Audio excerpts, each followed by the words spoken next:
गुटखा खा सकता है तो तुम तो साधारण इंसान हो। अगर तुम्हें क्लासी दिखना है, एलिट दिखना है, रॉयल दिखना है, तो तुम भी गुटखा खाओ। तो इस साइकोलॉजिकल इफेक्ट को, और हम आज भी उसी मेंटालिटी के साथ जी रहे हैं कि आसानी से किसी फॉरेन प्रोडक्ट को अपनाते हैं और भारत को कहीं दूर लेकर चले जाते हैं। एक बच्चा जब जन्म लेता है ना, जो छोटा सा बच्चा होता है, और हम उसकी शुरुआत करते हैं जॉनसन बेबी के साथ। उसे जॉनसन बेबी शैम्पू देते हैं, उसे जॉनसन बेबी साबुन लगाते हैं और कहते हैं कि इससे ना इसके आंखों में जलन नहीं होगा, इसकी त्वचा ना मुलायम रहेगी। क्या है कि जब हम एक छोटे बच्चे के मन में उसके बिल्कुल शुरुआती दिनों में उसे ये बता देते हैं कि तुम तभी खूबसूरत दिख सकते हो जब एक फॉरेन प्रोडक्ट यूज करो, जबकि हमारे पास कई ऑप्शन है। धीरे धीरे बड़े होते हैं, लाइफ बॉय, डेटॉल और ना जाने कितने पियर्स, डब, और हम उसके चंगुल में फंसते चले जाते हैं। 1947 में जब हिंदुस्तान आजाद हुआ था, तो पता है एक यूएस डॉलर की कीमत कितनी थी? लगभग 4 रुपए। और आज जब हम कल 75th ईयर ऑफ इंडिपेंडेंस मनाने जा रहे हैं, तो $1 की कीमत लगभग 75 रुपीस हो गई है। यानी कि हम रुपए और इकोनॉमी में पीछे हटे हैं। ये क्यों हुआ? ये कैसे हो गया? इसमें हमारा बहुत बड़ा एक दोष है। दोस्तों, आप मुझे यहाँ पर स्वदेशी का बिल्कुल प्रचारक मत समझिएगा कि मैं आपके लिए स्वदेशी का प्रचार करने आया हूँ, लेकिन एक बात बताने आया हूँ। अगर हम इंडियन अपने देश के प्रोडक्ट का यूज करते हैं, तो बिल्कुल आप जो हमारा आज जो थीम है, प्राउड टू इंडिया, के और करीब पहुंच सकते हैं। लेकिन दुख ये भी है कि कई समस्याएं हैं। मैं आपको एक बात बताऊं कि हिंदी के एक कवि हैं जिनका नाम है सुदामा पांडे धुमिल। सुदामा पांडे धुमिल, उन्होंने एक छोटी सी कविता कही है, बड़ी प्रसिद्ध है। वो कहते हैं कि क्या आजादी सिर्फ 3 थके हुए रंगों का नाम है? क्या आजादी सिर्फ 3 थके हुए रंगों का नाम है जिसे एक पहिया ढोता है? या इसका कोई खास मतलब भी होता है? पहिया मतलब आपने देखा होगा कि झंडे के बीच में जो चक्र होता है, उसे उस वो पहिया कहा गया है। तो क्या आजादी सिर्फ 3 थके हुए रंगों का नाम है जिसे एक पहिया ढोता है? या इसका कोई खास मतलब भी होता है? होता है। तो चलिए आजादी के वास्तविक मतलब को समझने की कोशिश करते हैं। आपने 2 नाम बहुत सुना होगा। अगर नहीं सुना होगा तो मैं आपसे इजाजत चाहूंगा कि आपको वो 2 नाम बताऊं। हिंदुजा ब्रदर्स, गोपीचंद हिंदुजा और एसपी हिंदुजा। ये 2 वो लोग हैं जो ब्रिटेन में रहते हैं। ब्रिटेन में एक मैगजीन निकलता है, एक पत्रिका छपती है जिसका नाम है संडे टाइम्स। तो साल 2019 में संडे टाइम्स ने एक रिच लिस्ट ऑफ ब्रिटेन के लोगों का, लंदन के अमीर लोगों की एक लिस्ट निकाली। और पता है दोस्तों, उसमें सबसे पहला नाम किसका था? इन्हीं दोनों भाइयों का, एसपी हिंदुजा और गोपीचंद हिंदुजा, एक भारतीय। और आपको जानकर और भी आश्चर्य लगेगा कि उसमें दूसरा नाम किसका था?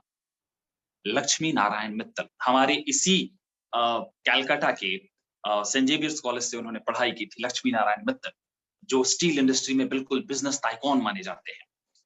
यानी कि उसी इंग्लैंड में, उसी ब्रिटेन में जिसने हमारे ऊपर लगभग 200 साल शासन किया, उस इंग्लैंड में, उस ब्रिटेन के जो सबसे 2 अमीर व्यक्ति हैं, वो कौन है? 2 भारतीय। आज हम कह सकते हैं कि प्राउड टू बी इंडियन। हम आगे बढ़ रहे हैं। हिंदुस्तान कई स्तरों पर चल रहा है। एक तरफ मैं इस बात को स्वीकार करता हूं कि एक तरफ गरीबी है, चीजें हम पीछे हैं, बहुत बदलाव की आवश्यकता है। लेकिन हिंदुस्तान का ये एक दूसरा चेहरा है जो पूरी दुनिया में अपनी एक चुनौती पेश कर रहा है। एक टर्म होता है जिसे कहा जाता है ग्लोकल। ग्लोकल यानी कि globe plus local is Glocal. यानी कि ऐसे लोग, ऐसे भारतीय जो मूल रूप से तो भारतीय हैं, लेकिन पूरी दुनिया में, पूरे ग्लोब में लोग उनकी बात सुनते हैं, लोग उन्हें समझते हैं। तो ऐसे भारतीय, आपने सुंदर पिचाई का नाम सुना है, गूगल के सीईओ। सत्य नडेला का नाम सुना है, माइक्रोसॉफ्ट के सीईओ। कमला हैरिस का नाम सुना है, दुनिया का सबसे ताकतवर देश जिसे हम कहते हैं अमेरिका, यूएस, उसकी वाइस प्रेसिडेंट है। ये सब भारतीय हैं। लिस्ट बहुत लंबी है।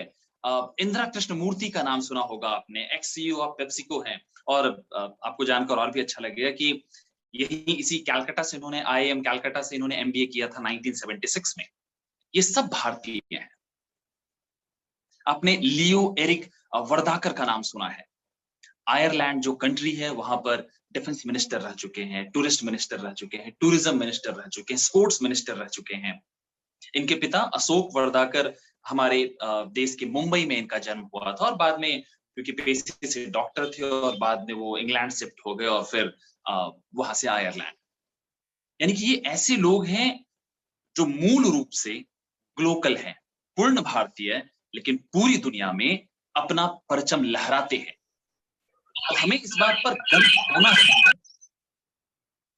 हमें इस बात पर गर्व होना चाहिए कि हम भारतीय हैं, प्रगतिशील भारतीय हैं, और हिंदुस्तान बदल रहा है, और हमें इस बात को स्वीकार करना पड़ेगा। और भी इसमें नाम आगे हैं, नम्रता हेली, जो आपको पता होगा कि यूएस अमेरिका को उन्होंने यूएन में रिप्रेजेंट किया था।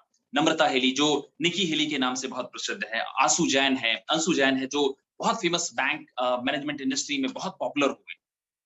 ये सब वो लोग हैं जिन्होंने हिंदुस्तान को डेवलपिंग, जो पिछड़ा हुआ देश जो कहते हैं, थर्ड वर्ल्ड जो कहते हैं, इस थर्ड वर्ल्ड से पूरी दुनिया के सामने इन्होंने एक मिसाल पेश किया। लोगों के सामने पहुंचकर उन्हें यकीन दिलाया कि भारत सचमुच एक अद्भुत देश है, और आपको इसकी विद्वता को स्वीकार करना पड़ेगा, इसके एजुकेशन को, इसके महानता को स्वीकार करना पड़ेगा। लिस्ट यही नहीं है। 1947 में जब हिंदुस्तान आजाद हुआ था, तो पता है लिटरेसी रेट हिंदुस्तान की क्या थी? मैं कुछ आंकड़े आपको बताऊं तो आपको समझने में आसानी होगा। उस समय हिंदुस्तान की लिटरेसी रेट मात्र 12% थी, मात्र 12%। और आज इन 2021 हमारी लिटरेसी रेट लगभग 91% है। यानी कि हम 12% से 91% पर पहुंच गए। तो नहीं मानेंगे कि हिंदुस्तान आगे बढ़ रहा है। लाइफ एक्सपेक्टेंसी रेट आप जानते हैं, अगर मैं इसे डिफाइन करूं तो कहा जाता है number of years a person expect to live. एक जब छोटा बच्चा जब जाता है ना, तो ये उम्मीद की जाती है कि वो कितने वर्षों तक जीवित रहेगा, एवरेज। तो 1947 में एक जब बच्चा हिंदुस्तान में जन्म लेता था, तो हिंदुस्तान का लाइफ एक्सपेक्टेंसी रेट मात्र 32 साल था। यानी कि 32 साल तक ही उम्मीद की जाती थी कि एक व्यक्ति रह पाएगा, क्योंकि हैजा, बीमारी, हेल्थ इश्यूज, इतनी अधिक समस्याएं थी कि बहुत मुश्किल था। लेकिन आज इन ईयर 2021 जब हम कल 75th इंडिपेंडेंस डे मनाने जा रहे हैं, तो आज का डेटा कहता है कि हमारी लाइफ एक्सपेक्टेंसी रेट 69.96 पहुंच गई है। यानी कि लगभग 70 साल। आज हिंदुस्तान में जीने वाला, जन्म लेने वाला हर व्यक्ति कम से कम ये उम्मीद रखता है कि उसका एवरेज एज 70 ईयर्स होने वाला है। तो क्या हमने विकास नहीं हासिल किया? क्या हम डेवलप नहीं हो रहे हैं? हमारे मेडिकल सिस्टम में बदलाव नहीं आया? क्या हम आज सुरक्षित महसूस नहीं कर रहे हैं? बस केवल यही नहीं, जैसा कि मैंने कहा कि लोग पूरी दुनिया में एक इमेज है कि हम एक थर्ड वर्ल्ड कंट्री है। लेकिन पता है आपको, लिस्ट ऑफ बिलियनियर्स अगर आप देखिएगा तो इस बिलियनियर्स के लिस्ट में हिंदुस्तान तीसरे नंबर पर है। हमें इस बात पर गर्व नहीं करना चाहिए कि दुनिया के अमीर लोगों के लिस्ट में हिंदुस्तान तीसरे नंबर पर आता है? यही नहीं, लिस्ट बहुत लंबी है। 1947 में जब हिंदुस्तान आजाद हुआ था, तो हिंदुस्तान का जो पोस्टल नेटवर्क है वो 23,000 था। यानी कि हिंदुस्तान में जो पोस्ट ऑफिस की संख्या है वो 23,000 थी। आज लगभग 1,55,000, और ये पूरी दुनिया में सबसे अधिक है। इंडिया आज पूरे वर्ल्ड का सबसे बड़ा पोस्टल नेटवर्क है। क्या हमें इस बात पर गर्व नहीं करना चाहिए? मैं बार बार कह रहा हूं, समस्याएं हैं, लेकिन बदलाव हो रहा है, हम विकास कर रहे हैं, हम आगे बढ़ रहे हैं, और लगातार। अब आपने कई लोगों से सुना होगा, और आज भी दूसरे देशों के लोग कहते हैं कि तुम तो आज भी एक किसान देश हो, आज भी तुम्हारे यहाँ वो भारत एक कृषि प्रधान देश है, और आज भी बहुत पिछड़े हो, तुम्हारे अधिकांश लोग किसान प्रथा से जुड़े हुए हैं। सही है, लेकिन हमें इस पर गर्व करना चाहिए। उन्हें बताइए आप कि आज हिंदुस्तान, जो हम मैंगो खाते हैं, आम, दुनिया का सबसे बड़ा सप्लायर आज हिंदुस्तान है। और ना केवल मैंगो, बल्कि मैंगो, गुआवा, पपाया, लेमन, इन सब का सबसे बड़ा सप्लायर इन द वर्ल्ड वो हिंदुस्तान है। हम गर्व से कहते हैं कि हम एक कृषि प्रधान देश हैं। केवल यही नहीं, अगर आप अदर ग्रेन्स की बात करें तो sugar cane, tea, onion, cement, potato, wheat, हम इसमें दुनिया में दूसरे नंबर पर आते हैं। यानी कि बहुत आगे है अपनी प्रतिस्पर्धा से। जैसा मैंने कहा कि इंडिया कई लेवल पर चल रहा है, बहुत सारे स्तर पर हिंदुस्तान है। देखिए दोस्तों, होता यह है कि जीने के दो तरीके होते हैं। एक पहला तरीका ये है कि जो हमारे पास नहीं है, हम उसके लिए दुःख प्रकट करें, रोएं और अपने दोस्तों के साथ बैठकर कहें, ये हिंदुस्तान का तो कुछ नहीं हो सकता। या दूसरा तरीका ये है कि हमारे पास जो है, हम उस पर गर्व करें और वहां से आगे बढ़ने की मैं दूसरे तरीके पर यकीन करता हूँ। मैं आशा करता हूँ कि आप भी उसी दूसरे तरीके पर यकीन करें, क्योंकि तभी हिंदुस्तान का विकास हो सकता है। आपको याद होगा साल 2017 का इसरो का वो record, Indian space research organisation का वो रिकॉर्ड, जहां पर उसने एक साथ 104 सैटेलाइट को अंतरिक्ष में भेज दिया था और ये उस समय सबसे बड़ा रिकॉर्ड था। हिंदुस्तान ने कई ऐसे कारनामे किए। आज medical field, engineering field, medical में इंडिया एक leading nation of the world है। हिंदुस्तान क्योंकि हमें सिनेमा बहुत पसंद है, आज पूरे वर्ल्ड में सबसे अधिक मूवीज इंडिया में बनती है। तो केवल मूवी बनती नहीं है, अगर मूवी बनती है तो मतलब उसको देखने वाले लोग भी यहाँ पर उपस्थित हैं। वो रेवेन्यू भी जनरेट करता है, कितने सारे लोगों को एम्प्लॉयमेंट भी देता है। तो हम कई स्तर पर पूरी दुनिया में अपनी छाप छोड़ रहे हैं, पहचान बना रहे हैं। जरूरत ये है कि उस पहचान को स्वीकार किया जाए। बाकी वर्ष मुझे बहुत पसंद, मतलब बहुत पसंद है, बहुत ज्यादा। वो वर्ष है जॉन 1 चैप्टर 4 वर्स,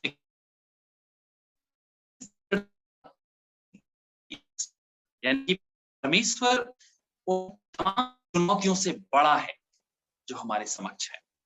बात सही है कि जब लोग हैं, जो मेहनती लोग हैं, जब उसके लिए प्रार्थना करते हैं ना, जो मसीह को मानने वाले लोग जब वो प्रार्थना करते हैं, तो हिंदुस्तान का विकास होता है। मुझे याद है कि लाइट हाउस स्टूडेंट क्लब में एक भैया मेरे बहुत करीबी हैं, संदीप भैया, शायद आज इसमें जुड़े हुए भी हैं वो। उन्होंने मुझसे एक बात कही थी कि प्रकृति का एक नियम है, मतलब नेचर का एक नियम है कि जो इंसान मेहनत करता है उसे फल मिलता है। ये सही है, जो मेहनत करता है उसे फल मिलता है। लेकिन जब हम उसमें उस मेहनत के साथ जब प्रार्थना को जोड़ देते हैं ना, तो हमारा फल डबल, ट्रिपल और 4 गुना हो सकता है। तो हमें भी इस बात पर यकीन करना है कि हम इस देश के लिए प्रार्थना करें और दुनिया के सामने एक नई चुनौती बनकर खड़ा हो। अब बराक ओबामा का आपने नाम सुना है, अमेरिका के पूर्व राष्ट्रपति थे। फिलाडेल्फिया में वो स्टूडेंट्स मीट में गए थे, एक फिलाडेल्फिया यूनिवर्सिटी में स्टूडेंट्स मीट में गए हुए थे और उन्होंने उस मीट के दौरान अपने स्टूडेंट्स को एक तरह से चैलेंज करते हुए कहा था कि work hard, work hard, your competition is with Bangalore and बीजी। ये उन्होंने आईटी सेक्टर के लिए कहा था कि हिंदुस्तान का आईटी सेक्टर बूम एक बहुत बड़े विस्फोट के साथ आगे बढ़ रहा है और पूरी दुनिया इससे खौफ खा रही है। लोग स्वीकार कर रहे हैं कि हिंदुस्तान आईटी सेक्टर में पूरी दुनिया में आने वाले समय में सबसे बड़ा आईटी सेक्टर होगा। क्या इस बात भी होना चाहिए? बहुत सारे ऐसे मसीह लोग हैं जो जिनका योगदान हमारे हिंदुस्तान के डेवलपमेंट में भी बहुत अधिक रहा है। जैसे मैं बताऊं तो चीफ ऑफ आर्मी स्टाफ थे जनरल सुनित फ्रांसिस। जनरल सुनित फ्रांसिस बहुत popular chief of army staff रहे। 1990 टू 1993 उन्होंने देश को सर्व किया। बाद में गवर्नर ऑफ पंजाब भी रहे। मूवी इंडस्ट्री में, जो बॉलीवुड इंडस्ट्री है, उसमें कितने सारे ऐसे मसीह लोग हैं जिनका योगदान बहुत स्ट्रॉन्ग रहा। हेलन जी, जॉनी लेवर, जॉन अब्राहम, डिनो मोरिया और इन दिनों बहुत फेमस विक्रांत मसीह। मुझे लगता है कि आप सब लोगों ने मिर्जापुर देखा होगा। जो बबलू भैया और गुड्डू भैया अगर आपको याद है, तो जो बबलू भैया हैं वही विक्रांत मसीह साहब, वो भी मसीह को मानने वाले हैं और बहुत पॉपुलर हैं। स्पोर्ट्स जगत में महेश भूपति, लिएंडर पेस, मैरी कॉम, विनोद कांबली, ऐसे कई लोग हैं जिनका योगदान इस देश के विकास में बहुत स्ट्रांग रहा है। मैं फिर से आपको उसी जगह पर लाना चाहूँगा और अपनी बात एक छोटी-सी कविता जो मुझे बहुत पसंद है और राम नरेश त्रिपाठी की, मैं वो कविता आपके लिए लिख कर लाया हूँ और मैं चाहता हूँ कि आप तक वो पढूँ और फिर इसके साथ ही मैं अपनी बात खत्म करूँगा। कविता का नाम है स्वदेश गौरव। तो क्या कहती है कविता, ज़रा मैं आपके सामने पढूँ। विश्वत रेखा का वासी जो, जीता है नित हाँफ-हाँफ कर। विश्वत रेखा का वासी जो, जीता है नित हाँफ-हाँफ कर। रखता है अनुराग अलौकिक, वह भी अपनी मातृभूमि पर। ध्रुववासी जो हिम में, तम में, जी लेता है काँप-काँप कर। वह भी अपनी मातृभूमि पर कर देता है प्राण न्यौछावर। तुम तो हे प्रिय बंधु स्वर्ग से सुखद, सकल विभवों के आकर, धरा शिरोमणि मातृभूमि में धन्य हुए हो जीवन पाकर। यानी कि अ, विश्वत रेखा यानी कि इक्वेटोरियल रीजन में जो रहने वाले जो देश के लोग हैं, जहाँ बेहद गर्मी पड़ती है, उस कंट्रीज में रहने वाले लोग भी हांफते रहते हैं, परेशान रहते हैं, बहुत सारी चुनौतियां होती हैं और फिर भी वो अपने देश से प्यार करते हैं। जो ध्रुव क्षेत्र में यानी कि जो पोलर रीजन में रहने वाले जो लोग हैं, रसिया, ग्रीनलैंड, आइसलैंड, स्वीडन, नॉर्वे, ऐसे देशों के लोग जहां पर बेहद ठंड पड़ता है, परेशान रहते हैं उस ठंड से, लेकिन फिर भी वो अपने देश से प्यार करते हैं। हमारे देश में वो सब कुछ है। हर ऋतुएं हैं, हर गर्मी, मौसम, ठंड, बरसात, हमारी मिट्टी हमें फसल देती है, फल देती है, रोजगार देती है। तो क्या हमें हिंदुस्तान से प्यार नहीं करना चाहिए या केवल अफसोस करना चाहिए कि हमारे पास इन चीजों की कमी है? मुझे अपने हिंदुस्तान से प्यार करने के लिए कोई वजह नहीं चाहिए। किसी भी बच्चे को अपनी माँ से प्यार करने के लिए कोई वजह नहीं चाहिए और मैं यकीन करता हूँ कि आपको भी किसी वजह की आवश्यकता नहीं होगी। अब हिंदुस्तान दुनिया का सबसे बड़ा यूथ कंट्री है, सबसे बड़ा युवा देश है। लगभग 66% हिंदुस्तान की आबादी युवा है। तो देखें तो लगभग 21% युवा केवल हिंदुस्तान में है। हमारे पास क्षमता है कि हम हिंदुस्तान जहां है वहां से और बेहतर दिशा में लेकर जा सकते हैं। और आज मैं यहाँ इस मंच से अपील करता हूं लोगों से कि जैसा जो मैंने पहले कहा, न्यू कॉलोनिज्म, कि हम स्वदेशी पर जोर दें, हम सेल्फ रिलायंट पर जोर दें और कोशिश करें कि जब भी हम कुछ खरीदने जा रहे हैं मार्केट में, बाजार में, कुछ भी, तो स्वदेशी खरीदें ताकि आप इंडियन इकोनॉमी में अलग से कुछ नहीं, अपने रोज के दिनचर्या से, डेली रूटीन से आप कुछ ना कुछ हेल्प करते जाएं। यकीन मानिए हिंदुस्तान का विकास होगा, हिंदुस्तान बदलेगा और आपका योगदान उस विकास में बहुत आगे होगा। आज मैं उज्जवल दा और बाकी पूरी टीम से एक अनुरोध करूंगा कि वो प्रार्थना करें हिंदुस्तान के लिए, हिंदुस्तान के विकास के लिए, कि हमें गर्व हो इस हिंदुस्तान पर। मुझे गर्व है और यकीन करता हूँ कि आपको भी लगातार ये गर्व होगा। इसके साथ ही मैं अपनी बात खत्म करूंगा। जय मसीह की। बहुत-बहुत शुक्रिया।